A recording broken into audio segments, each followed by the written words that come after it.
Well, certainly individual factors matter when it comes to language learning in a formal context.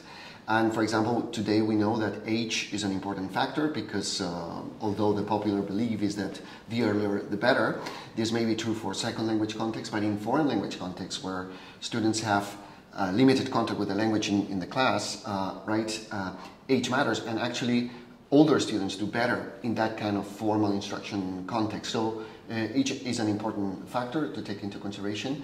Individual differences, for example, in working memory, we know, and we have quite a bit of evidence that in our research group at the University of Barcelona, the Language Acquisition Research Group, that individual differences in working memory are especially important at lower levels, so when with younger learners, but over time they seem to matter less and less, in the sense that, you know, the fact that people have more opportunities to be exposed to input and more opportunities to use the language makes those individual differences in working memory less important over time.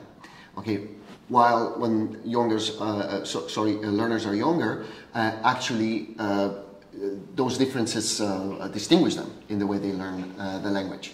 Then you also have learning styles, of course, and there are differences in the way people approach language learning. Some people are more analytical in the way they deal with language, so formal instruction can be really good for them if the focus is on the actual grammar and vocabulary. But then when you have students that are more holistic in the way they approach language learning, then communicative methods that give them interesting projects and tasks and content actually benefit more from those kinds of that kind of exposure.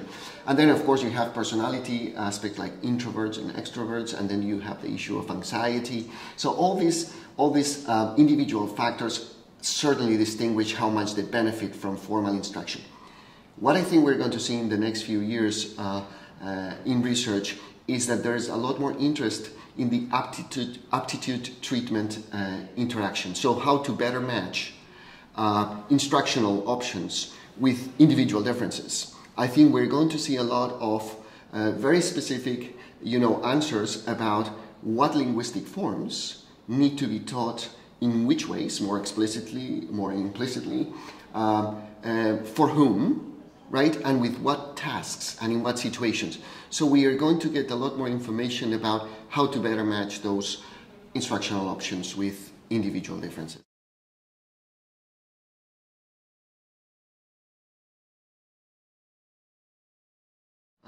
Definitely, what I would recommend is for them to have exposure to intelligent and meaningful input, right? That's the first piece of advice, and to have an active and interactive approach to that input. Teachers can promote that, but of course learners can also prepare for that by using input for the kind of tasks or projects that they're working on in much more interactive ways, and this involves, of course, listening and reading and getting input from interaction also. Now, the second piece of advice, of course, and I think most people would agree on this, that we need input, output, and interaction and feedback. If we talk about input and interaction, I would definitely recommend that classes provide opportunities for the use of language, for interaction in pairs and in groups, interaction between peers and between students and teachers, of course.